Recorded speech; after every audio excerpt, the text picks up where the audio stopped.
বিকেল মানেই এক টুকরো মুক্তি। আজ আমরা 6 জন, ফয়সাল, অহেদ, শাহাদাত, মিঠু, সবুজ আর ছোট ভাই আজিম একসাথে বের হয়েছি নতুন এক অ্যাডভেঞ্চারে। ইঞ্জিনের গর্জন আর বাতাসের শোঁ শোঁ শব্দে শুরু হলো আমাদের যাত্রা। পিচ ঢালা পথ ধরে বাইক নিয়ে ছুটে চলা, দুপাশে সবুজ প্রকৃতি আর মাথার উপর পড়ন্ত বিকেলের মিঠে রোদ। গন্তব্য যেখানেই হোক না কেন, আসল মজা তো বন্ধুদের সাথে কাটানো এই পথটুকুর মাঝেই। মাঝপথে বিরতি, শুরু হলো আমাদের চিরচেনা আড্ডা। হাসি, মজা আর খুনসুটি। এই আড্ডাটুকু যেন সারাদিনের ক্লান্তি ধুয়ে মুছে পরিষ্কার করে দেয়। এই বাঁধনটা আসলে বলা যায় না, শুধু অনুভব করা যায়। আড্ডার মাঝেই চলল এক অদ্ভুত পাগলামি। গাগরার বিচি একজন আরেকজনের দিকে ছুঁড়ে মারা।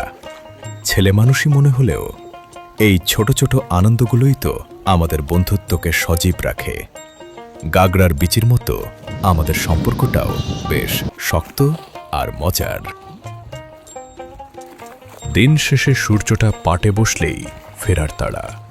সাথে করে নিয়ে যাচ্ছি কিছু সুন্দর স্মৃতি আর আগামী আড্ডার অপেক্ষা। ফয়সাল, ওহিদ বা সবুজ, নামগুলো আলাদা হতে পারে, কিন্তু আমাদের এই একাত্মতা সব সময় অটুট থাকবে।